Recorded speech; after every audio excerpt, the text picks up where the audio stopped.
Halo semua, Assalamualaikum. Bertemu lagi dengan Ibu Syifa dalam pembelajaran bahasa Indonesia.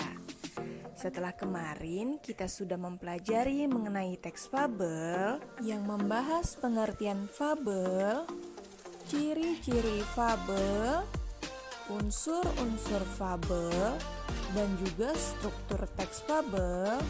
Pada kesempatan kali ini, Ibu akan lebih tuntas membahas mengenai struktur cerita fabel.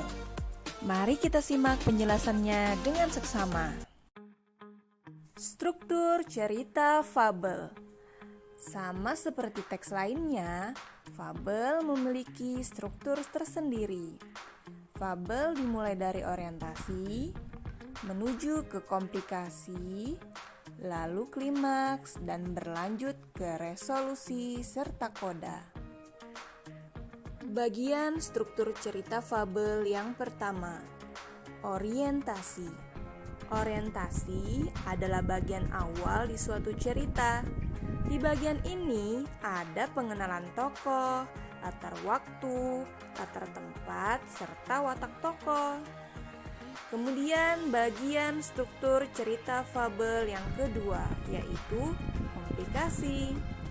Komplikasi memiliki hubungan sebab dan akibat sehingga muncul suatu masalah. Komplikasi ini dimulai dari saat munculnya masalah hingga masalah mencapai puncak atau klimaks. Biasanya, komplikasi terjadi akibat kepribadian salah satu tokoh yang bertentangan dengan tokoh lain. Struktur cerita fabel selanjutnya. Resolusi adalah penyelesaian masalah yang ada. Pada bagian teks ini, semua masalah yang terjadi mendapatkan solusi penyelesaiannya. Dan struktur cerita fabel yang terakhir yaitu koda. Koda adalah nilai moral dari pengarang yang tidak disampaikan secara eksplisit. Dengan kata lain, nilai moral atau pesan yang ingin disampaikan oleh pengarang tidak langsung tertulis dalam cerita tersebut, tetapi akan kita dapatkan ketika kita sudah membaca cerita tersebut.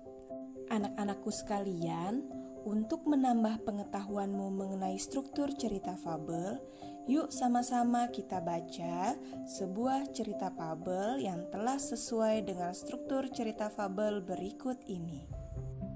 Ada seekor harimau jahat dan sombong. Tiap hari, ia suka membuat onar dan memangsa banyak hewan. Para hewan pun jadi ketakutan. Untungnya, saat itu muncul si rubah pemberani. Ia menantang harimau untuk lomba lari. Jika rubah menang, si harimau harus pergi dari negara Jepang. Tapi jika rubah kalah, ia bersedia dimakan si harimau. Harimau dan rubah pun bersiap-siap berlomba lari. Siapa yang pertama sampai di bukit, dialah pemenangnya. Si rubah yang cerdik langsung memegangi ekor harimau di belakang. Tanpa sepengetahuan harimau, harimau pun terus berlari tanpa pernah melihat ke belakang. Ia yakin jika rubah itu berlari jauh tertinggal di belakang. Saat harimau sampai di puncak bukit dan membalikkan badannya, tiba-tiba rubah melompat ke depan sambil berseru, "Hore, aku menang!" seru rubah. Karena kalah lari, akhirnya harimau pun pergi dari negara Jepang.